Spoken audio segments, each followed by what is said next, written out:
Hello there.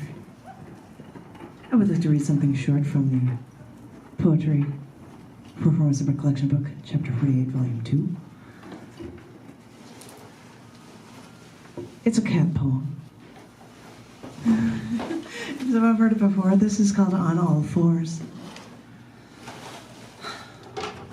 You sit and you work at your desk when you're home.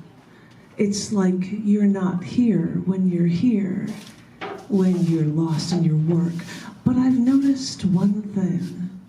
Whenever the cat comes around your desk, struts around your leg, maybe meows, you stop what you're doing and you give him some attention.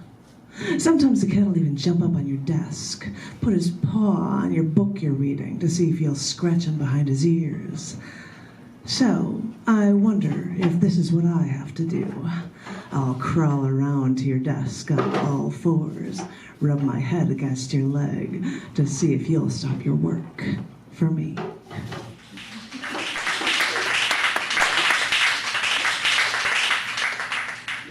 I have two newer ones here for you.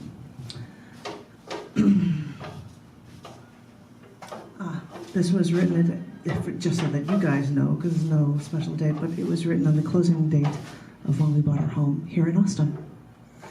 And it is called Join Me. Not unlike an uprooted plant, my leaves have been wilting since I've been extracted from the only home, my only home, and then transplanted over 1,000 miles away. This land's parched like my now exposed roots, which are writhing, searching for nourishment once again. Everyone tells me to relax here, get comfortable, like they know this is where I'm now forced to stay, because they know that now I have no choice. So I do what I'm told, just like a good little girl is supposed to do, and I search for a place where I, for once, can call my own. And what I've found is just the bare bones, but nothing is a home until I make my mark and pour my soul into these rooms and make a house a home. But I'm here. Things are only starting to fall in place. But now that I'm here, I was wondering if you'd come join me. Maybe I'll set up a table and find some silverware from boxes that still need to be unpacked.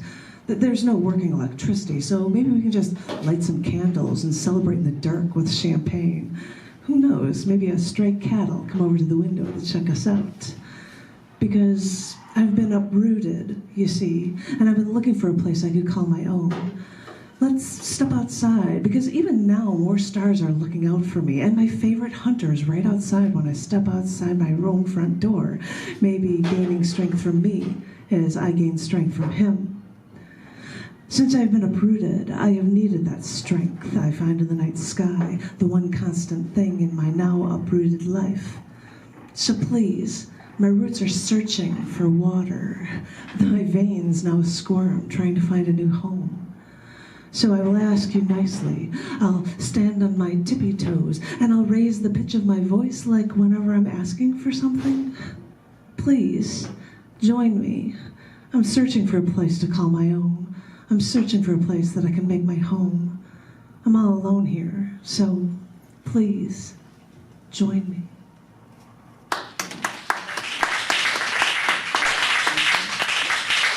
I usually look for things that are holidays, so you can guess when I wrote this one. It's called March 4th. And it's not F-O-U-R-T-H, it's March F-O-R-T-H, March 4th. When things seem to be their worst, march forth and try to make a difference. After you've counseled rape victims, fought for women's rights, come together in a Take Back the Night rally, march forth to support women's rights, to feel safe when walking home alone outside at night without needing any man by their side.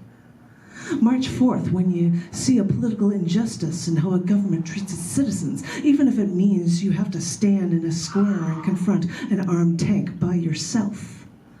March forth for your rights, to give you strength and hope the government notices. Collect money from supporters and march forth to help your loved ones who suffer with breast cancer, diabetes, ALS, AIDS. Even feel free to march forth confidently into your boss's office as a woman when you know you deserve more pay for better than equal work amongst your male co-workers. March forth to get answers when your family hides truths from you that you are positive you have the right to know. It may torture you to learn things you don't want to believe, but knowing the truth is worth 1,000 marches, because this is the most dignified, the most stable, and even the most healthy way to start to make change. Thank you.